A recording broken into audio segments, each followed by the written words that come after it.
Okay, മക്കൾക്ക് വേണ്ടി ജീവിക്കുന്ന രേണു ചേച്ചിക്ക് ബിഗ് ബോസിൽ നിന്ന് നല്ലൊരു എമൗണ്ട് കിട്ടുന്നുണ്ട്. നല്ലൊരു എമൗണ്ട് എന്ന് പറഞ്ഞാൽ ഒരു ഏകദേശം ഒരു എമൗണ്ട് കിട്ടുന്നുണ്ട്. 1 വീക്കിൽ കിട്ടുന്നുണ്ടായിരുന്നു. കുറച്ച് നാളും കൂടി പിടിച്ചു നിന്നാൽ കുറച്ചും കൂടി എമൗണ്ട്. അത് ഞാൻ എന്റെ പേഴ്സണൽ, ഇപ്പം ആമിനെ അല്ലല്ലോ അവിടെ പിടിച്ചിരിക്കുന്നത്, ഞാനല്ലേ പിടിച്ചേക്കേണ്ടത്. എനിക്ക് പറ്റിയില്ല. എനിക്ക് ഹെൽത്തും എന്റെ മൈൻഡും ശരിയായിട്ടില്ല. എന്റെ മക്കളെ എന്നും എനിക്ക് കണ്ടുകൊണ്ടിരിക്കണം, വിളിച്ചുകൊണ്ടിരിക്കണം എന്നുള്ളൊരു ചിന്ത വന്നു. സോ ആ മക്കൾക്ക് വേണ്ടിയിട്ട് തന്നെ എനിക്ക് മക്കളെ കാണണം എന്നുള്ള ചിന്ത വന്നു കഴിഞ്ഞാൽ ഞാനത് ഇറങ്ങി. അത് എന്റെ ഭാഗത്ത് മക്കളുടെ മിസ്സിംഗ് മാറുമോ? എന്തോന്ന് വീഡിയോ കോൾ ചെയ്യുമ്പോൾ മക്കൾ തീർച്ചയായിട്ടും മാറും.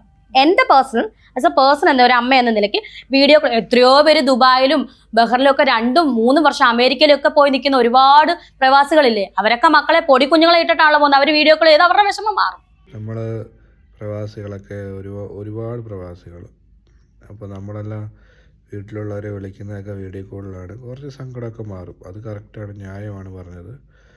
എന്തായാലും ഭയങ്കര കുത്തിത്തിരിപ്പായിരുന്നു കേട്ടോ. ചോദിച്ചത് മൊത്തം ഒരു വേറെ രീതിയിലുള്ള ചോദ്യങ്ങളാണ് ചോദിച്ചത്. പുള്ളിക്കാരി അത് കറക്റ്റായിട്ട് ഹാൻഡിൽ ചെയ്തു.